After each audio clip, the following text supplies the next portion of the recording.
Zedžumeks najjači. Kao da imali rekorda neku traku. Važi. Alo! Lmao clickbaiteri, lmao Brawl Starsi. Gala je na traci, Freza Andrej najjači.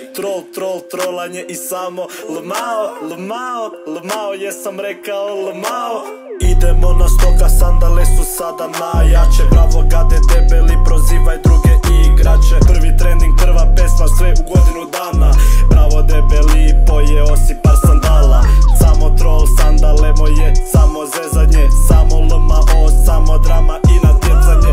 Meni je sve troll, njima je to vrijeđanje. Lmao, sandale moje, samo clickbaitanje. Clickbaitujem zbog trolla. Samo lmao je naša fora.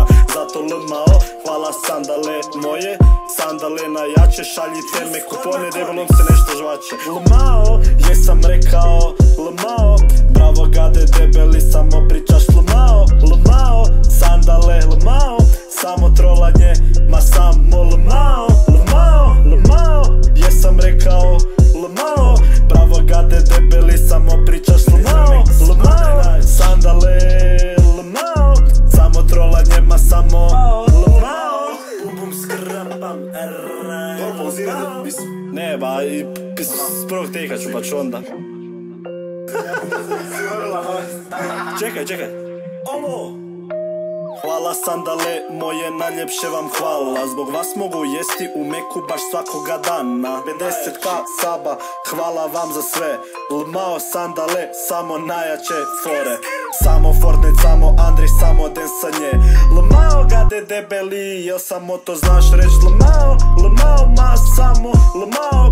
Prestani pričati lmao, otopi to samo. I opet samo trolanje, za ovo YouTube kriv je. Prestigao većinu, ne vidim kod prašine. Jer Freza Andrej vozi, tera 200 na sat. Išao bi brže, al sam ja debeli gad.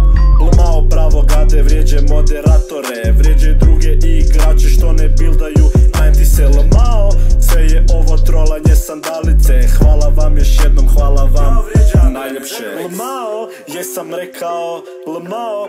Bravo gade debeli, samo pričaš lmao. Sandale lmao, samo trolanje, ma samo lmao.